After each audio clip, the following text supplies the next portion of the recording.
And so what I really had to do is, okay, God, what is in me? And this is for the believer. God, what is in me that I need to still work on? And it was just evident. And it was, I had to learn that in certain instances, it was me. Mm. And it was the way I was approaching things.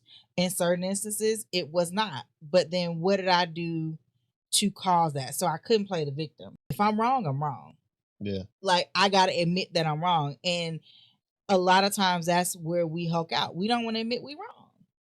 And so when you start to admit those things and you start to realize, like, hey, I better check inwardly before I lash out, that's where I started finding my checkpoints. And so to avoid that, you just got to be honest with yourself. And then the last two things is kind of combination is have boundaries and say no.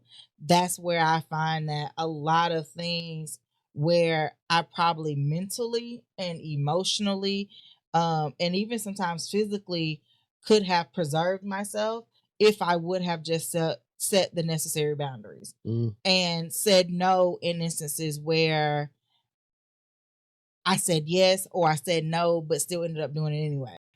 I'm learning that if I don't have healthy boundaries, that could be detrimental on my health.